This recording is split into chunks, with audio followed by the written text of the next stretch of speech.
Today we have a crazy revenge story of ruining an ex's relationship with their father. We'll get into that in a bit, but first, ruining my notice period? Lose your employees. Summary: I wanted to leave a toxic company. The CEO took it personally and decided to play me, postponing the end of my contract again and again. So I made sure I wouldn't be the only one leaving. I'd been working for this company for 7 years, climbing the ladder from intern to regional manager. About midway, the founder decides to leave and is replaced by a new CEO. Of course, the new guy comes with his buddies to take over the C-suite and starts meticulously turning what felt like a family business into a toxic workplace. They pick their departments like risk players picking their countries, and it becomes obvious after a semester or so that they specialize in growth hacking through aggressive management and questionable business ethics. They don't ask about what we do or who our clients are, they only want to look at the payroll and decide who is too expensive and thus dispensable, and what can be relocated to cheaper countries without digging into the roles and missions of the employees.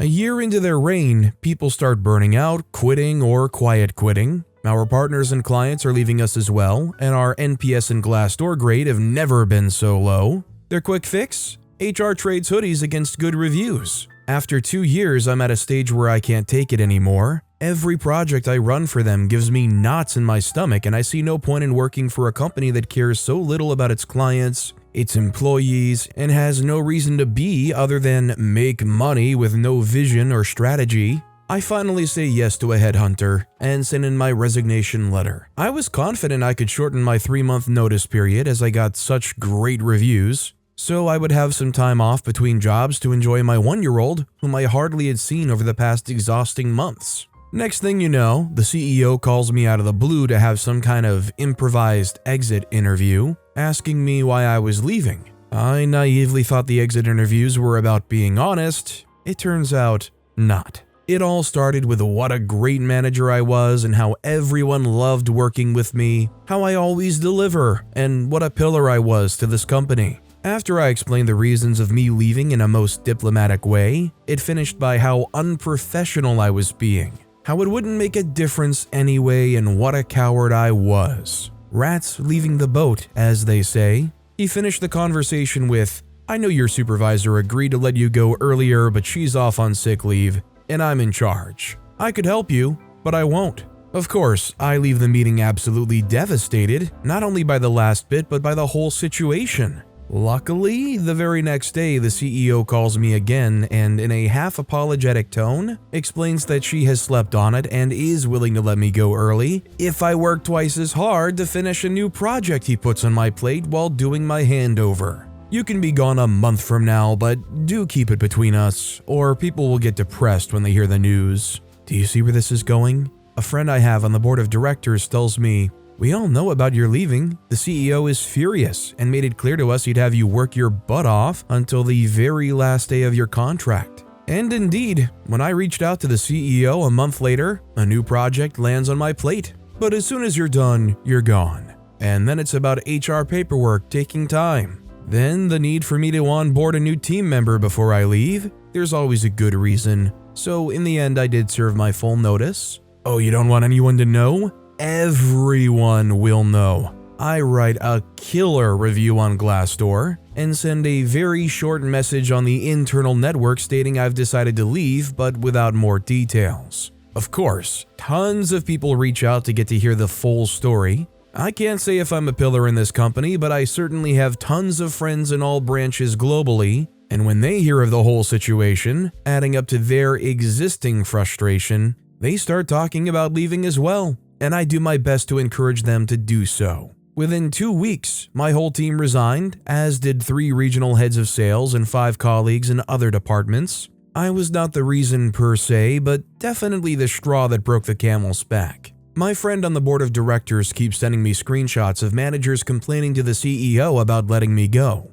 I quote, "Letting this guy go was a disaster and the stupidest move. I don't really enjoy it though. I used to love this company and it just feels like a huge waste to me." I mean, a very important part of where you work and what you do is loving where you work and what you do. In the end, if you don't like where you work and it's miserable going there and you feel like you have no purpose, the company has no purpose, and that you're just counting down the days until you get screwed over, It's for the best to be putting some feelers out there. Also, hi, I'm Steven, and if you guys enjoy awesome stories of revenge, why not hit those like and subscribe buttons down below? Our next story is Threw Away My Mean Neighbor's Pipe. When I was 11 years old, female, my next door neighbor, a 16-year-old male at the time, was super mean to me. So one day, I was looking out the front door window and I saw him smoking a pipe. Although now looking back, it could have been a piece of fir weed. His parents' cars weren't there. He finished smoking and put the pipe in the bush to hide it from his parents, I guess.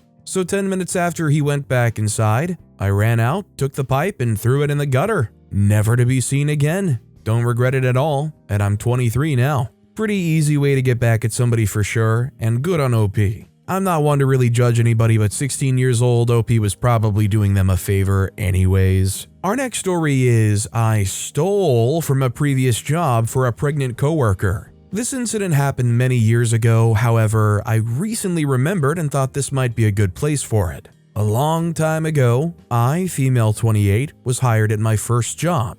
It was a popular fast food chain restaurant, and although the work wasn't glamorous, my coworkers and the relationships I made there made it worthwhile. We had a few managers, one we'll call Kathy. Kathy was your typical Karen type of manager, the kind who was never pleased and expressed her disappointment to everyone. Her attitude made it nearly impossible to enjoy work, and we all dreaded being scheduled on a shift with her. Kathy usually worked morning shifts, as did I, and I was one of the employees that opened the store and prepared it for service for the day. We were allowed a short break before opening the store as long as everything was finished and accounted for, understandably. Now, we were not permitted to make food from the store to eat on our morning break, only those who worked in the afternoon or evening. The reason for this being that the computer systems and cash registers weren't active until about 5 or 10 minutes from opening, and we were required to ring in our food and pay the discounted employee price. We were not allowed to make food and then pay for it later, as this could interfere with service, or people would just forget and not pay. The company thought this would decrease theft, to clock out and have another employee take your order and assemble your food, which wasn't an option for the morning opening shift. At least this was Kathy's excuse. The other managers always let us eat something in the morning, oftentimes for free. I had a coworker, Carrie, who also usually worked morning shifts with me. I befriended Carrie quickly, a young single mother with an 8-year-old daughter, pregnant with a son. One morning when Carrie and I were working together, she expressed to me that she had had a rough morning and was unable to bring food for her break. She had a very strict diet with her pregnancy and ate at certain times throughout the day, which all the managers were aware of and accommodated to an extent. As long as she got her discounted meal and paid full price for anything later, she was very upset and told me that, when asked, Kathy denied her permission to make a sandwich, even if Kathy rang it up and took the money herself. But the thing about Kathy was, she wouldn't just say no to things. She would hover and keep an eye on people so as to catch them in the act if they would disobey her, which anyone rarely ever did, but this was Kathy. I witnessed her watching Carrie through the office window and even heard her tell Carrie that she better not steal and make herself any food. This really upset me as well because I felt bad for Carrie and wished there was something I could do to make her feel better. I was also very exhausted of Kathy and the rules she made up that no other manager seemed to implement or follow. I didn't bring any food of my own, as I usually skipped breakfast back then. So I decided to take things into my own hands and get my own little silent petty revenge on Kathy. Carrie ended up going outside to her car during her break, and Kathy died down in the office. I waited for the perfect opportunity, and just as Kathy diverted her attention to other managerial duties, I quickly grilled up a small beef patty and assembled a sandwich for Carrie. It wasn't unusual for me to join her outside on our break, so I took her the sandwich and came back inside to use the restroom before my shift. While in the stall, I heard someone come in, rummage through the trash, and start washing their hands. When I exited the stall, it was Kathy who greeted me with, "Where did you put the wrapper?" I just gave her a confused look and told her I didn't eat on my break. A short time after opening the store, she approached Carrie and I both together and told us she knew we stole food and that we're lucky the cameras didn't catch us or we'd be fired. I walked away still having a job that day, and I felt good about helping a pregnant person who needed to eat. Kathy ended up moving to another store, and things were overall pretty peaceful until I left. Also never stole again. Petty? Yeah, I guess, but the memory of Kathy running around, frantically digging in every single trash can for proof and going mad over it? Worth it. Like, I get it, you're not trying to have the store get stolen from. It's, I guess, technically against policy, but to be so stuck up about it, especially when somebody is pregnant and obviously needs and really could use that food,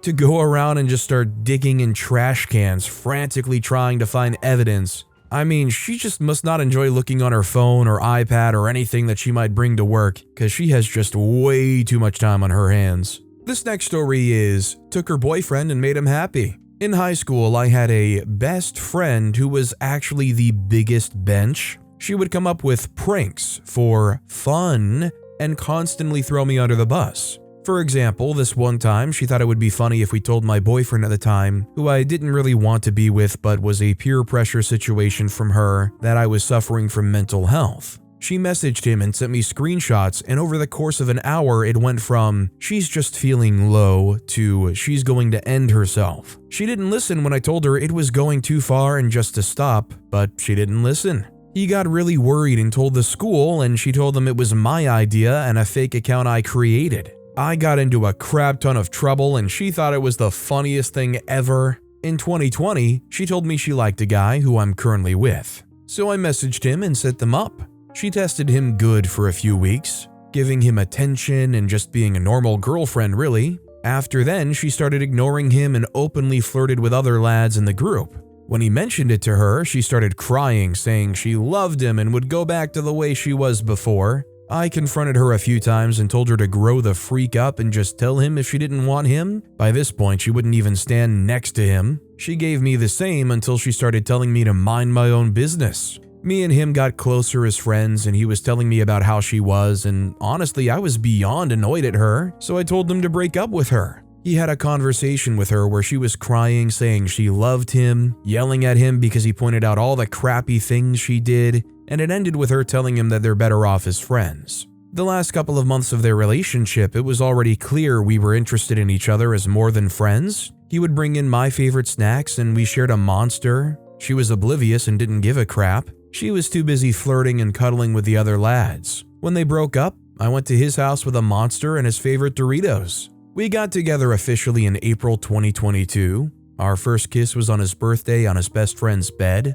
She messaged me about 2 months into it saying she was madly in love with him and wanted him back. I sent her a picture of him and I, both actually crazy about each other, and blocked her. 4 years or a year and a half later, and we live together, have a dog, go to the same college, and still share bags of Doritos and Monsters. Last I heard of her, she was cleaning our old high school because her dad left and wasn't paying for their house and was still talking about him. Sucks to suck, I suppose. Did you know, in Roman and medieval literature, dragons couldn't fly? Instead, they dropped out of trees onto people's heads. Pliny the Elder, who wrote the world's first encyclopedia, wrote that, "The Iaculus, a type of early dragon, throws itself from the branches of trees. Dragons are dangerous not only to the feet, but also fly like a missile from a catapult." I'm not sure why there's a fun dragon fact in the end here, but still. Cannot lie though, having a bit of an Avril Lavigne skater boy type vibe from this story. Our next story is, Jesus is okay with petty revenge.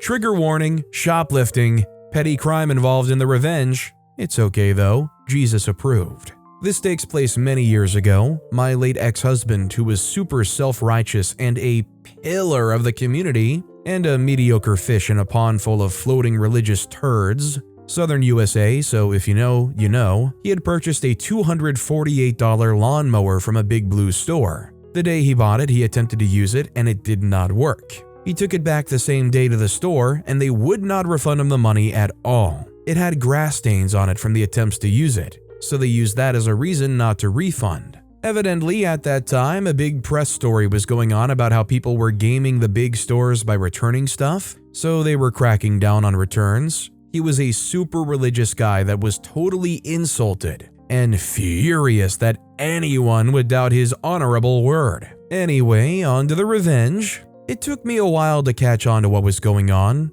He would still shop there every payday. He'd fill the cart up and send me and the kids out to get in the truck while he checked out. When he got back into the truck, he'd pull a notebook out and write in it. I'd ask what he was writing and he'd say, a note for Sunday service, a scripture I thought about while I was in the store, stuff like that. One time I was with him as he checked out, and I pointed out to the cashier that she forgot to scan the big bags of animal food on the bottom of the cart. He pulls out the notebook and shows me $248 written in big letters on the top of the page. Underneath were entries like $8.88 or $12.88 with a running total. He was shoplifting? I was shocked to the core. I thought it was notes for Sunday service. He said, "It is. Keeps my conscience clear. It's okay with the Lord, though. Jesus knows I haven't hit the $248 they owe me, so no sin." Over the course of about 3 years, he'd put stuff on the bottom of the shopping cart, and if the cashier scanned it, he'd pay it no problem. If they failed to do so, he'd take it to the truck and add the amount to his tally. Once he hit the $248 mark, he never did that again. He also never bought anything of any value at that store chain again over the next 30 years or so until his death. Life went on. When he was dying during the end-of-life conversations that we had, I asked him if he felt guilty about this particular event, and he had a rare big belly laugh and said not even a little bit. They owed him, and Jesus was okay with it. I mean, I'm not gonna lie, in a situation where you buy a $250 device and it does not work, and they say, no, you used it in the item's intended location and is in the condition you'd expect for it to be, therefore, we're not letting you return it, I'd be a lot less concerned about somebody missing something while scanning also. Also, as long as it doesn't have like a tag or something that's going to make it beep. If the cashier does miss scanning something, how many of you guys are going to take your chance to walk out of the store, and how many of you are going to say, oh hey, you missed this? I bet there's a number of people that will take that chance with those beeping doors, and also a decent number of people that would never admit they would take that chance but still would. Our next story is, jerk principal wipes my entire record, so I spam his email. When I was in 8th grade, my principal was a huge jerk. He always favored the athletes and school associate members over common students. One day, I got suspended. I decided to leave school. He then decided to wipe my entire record of the year. Completely gone. Grades, tests, everything. I had to repeat my entire year in 6 months. I tried reaching out to him, no response. We filed FERPA complaints, which legally mandate a response, and he still never responded. My idiot gets the bright idea of signing him up for crappy newsletters about God. I put his name as Dumb Bass, set his birthday to 06, 09, 69, 69, made him live in Stupid Town, and then kept signing him up for Bible phrase dailies and that sort of thing. He's Jewish. Does the Satanic Temple have a newsletter? Might be a good place to also add, but I'm also curious, how are they ignoring something that they're legally mandated to do? I would say lawyer up and lawyer up real quick, because just erasing somebody's entire record to force them to repeat a year, that doesn't seem very possible to just get away with. That's the kind of thing that if legally you cannot get away with, you go to like the local media and you try to make this an actual story, because I'm sure people will eat that up. I mean, the Facebook moms would eat that kind of thing alive, wouldn't they? Our next story is Milkman Moo. Happened a few years ago in an office I used to work. There was a shared fridge for the whole floor, and once a month, one of the 10 groups would clean the fridge, mop up spills, throw out old expired food, etc. Emails would start going out to let everyone know of the cleaning 2 days prior to cleanup.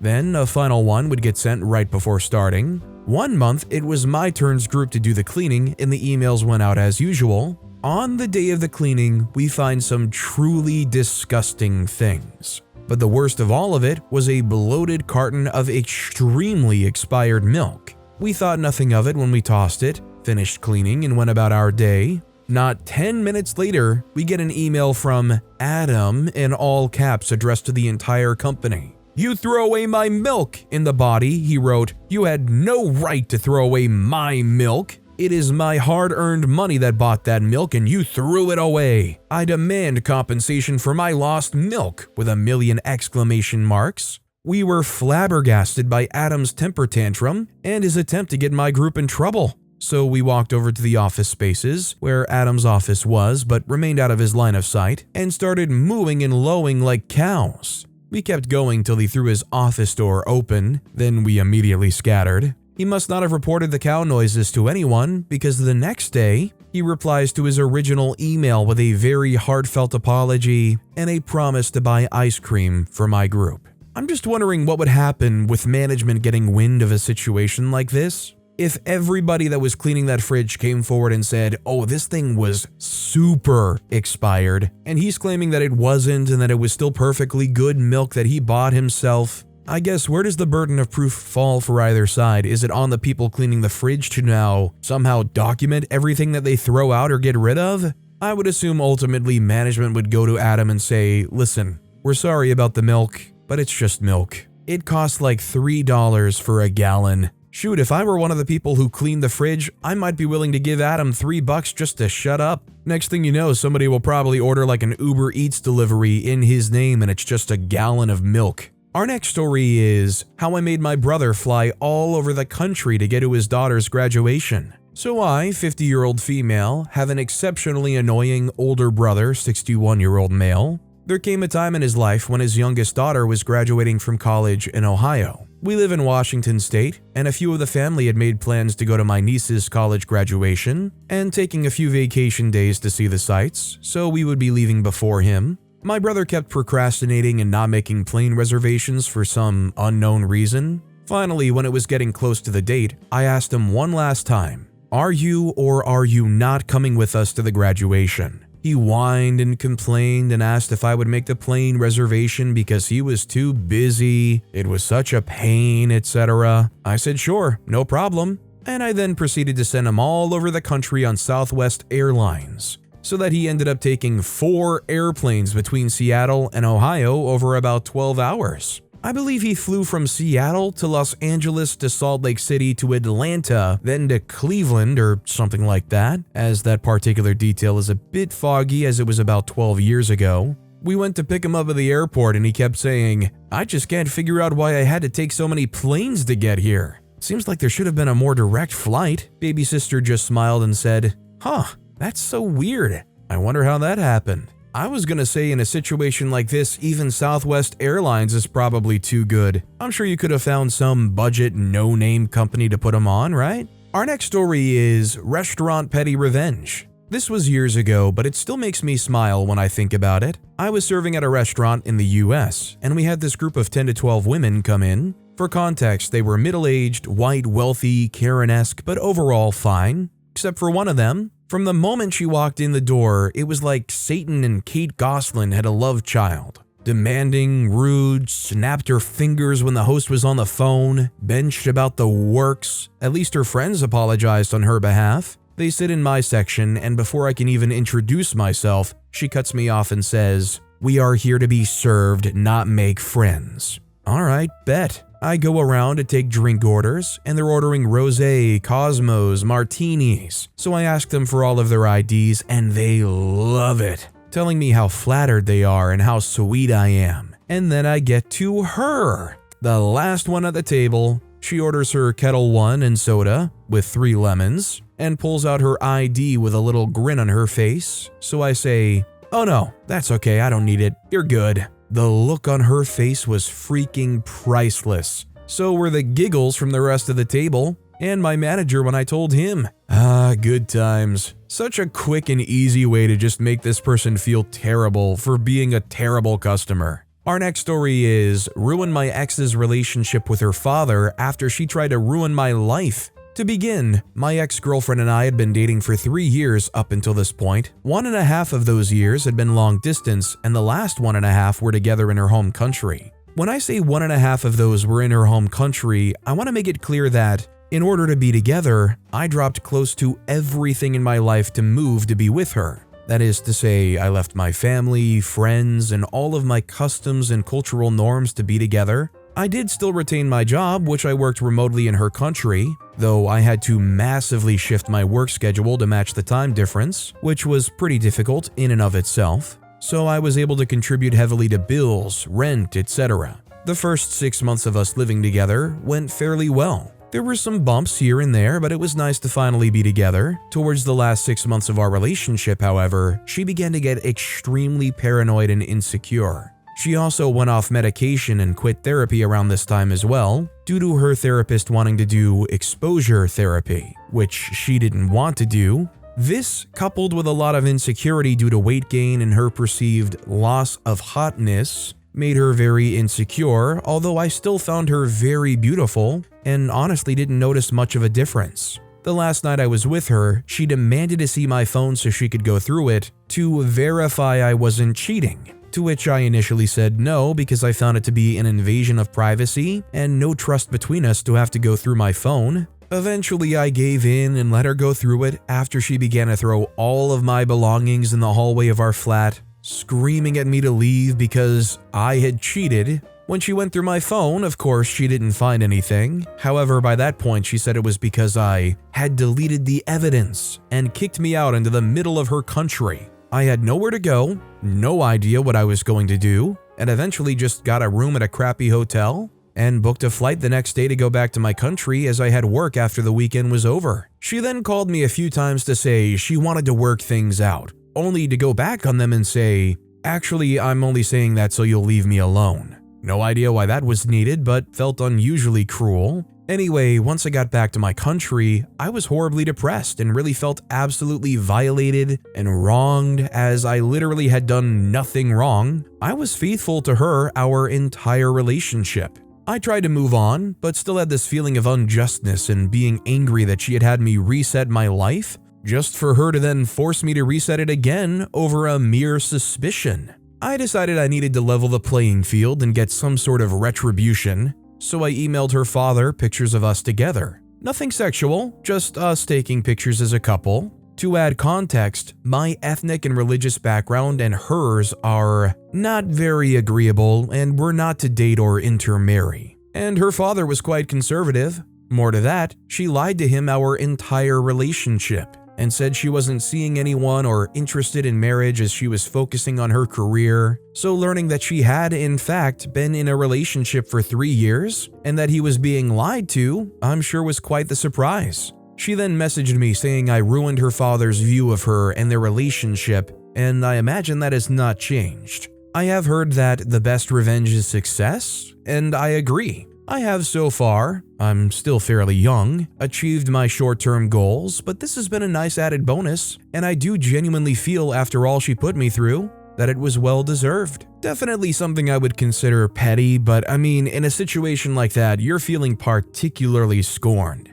I'm just left wondering, with her going off of her medication and trying to work through this therapy, how much of what she did was related to those issues? I'm not saying that to say that OP should have looked past them, but like you almost feel like it had to have played some kind of part, right? Our next story is Woman with Long Hair in My Husband's Lap. I went with my husband and parents to see a theater performance years ago, a small budget thing in a small theater. The seating was very tight for tall people, but we made the best of it. The issue was the woman sitting in front of my husband with long hair that went to her thighs. When she sat down, she put her hair over the chair and into my very tall husband's lap. He had zero legroom, so anything over the chair was coming in his lap. We thought it was unintentional at first. Nope. He politely asked her to move it. She refused. He then kind of plopped it on the floor beside him. With this, she stood up and proceeded to make a scene, witnessed by pretty much everyone. As she sat back down, she threw her head and her hair in a way that hit him in his face. My husband gave up too easily. I should have known. I was paying attention to the play. It wasn't until the end that I realized my husband discreetly spent the entire play knotting her hair. Nothing that would need to be cut out, but it would take her a while to undo. He had been braiding and knotting her hair from the bottom up. Definitely not stylish. A thick knot, a mini braid between two knots, a thick knot, a mini braid rolled into a knot, etc. Thick Boy Scout knots, basically, over a foot of them. She hadn't noticed. People in rows behind us that had seen her prior outbursts saw it and chuckled. My dad saw it and patted my husband on the back. No one literally said a word. Probably took her a few hours to get the knots out. I'm sure the story she tells is a very different version, and I'm sure she's the innocent victim in her version. I would have felt sorry for her had it not been for her attitude. Anyway, figured my husband came out ahead on that one. Question: if she wanted to try to go legal, like call the cops, what would they possibly have to try to charge here? Braiding somebody's hair up, that's not bodily harm. I wouldn't say that that should count as some kind of assault. If the cop was being very vindictive, the worst it could be would be harassment, right? But with that being said, that's all the time we have for today. Now, if you want to hear another awesome revenge story, check out that video on the left. Or if you missed my latest video, check out that video on the right. That said, I'll see you all next time with some more stories.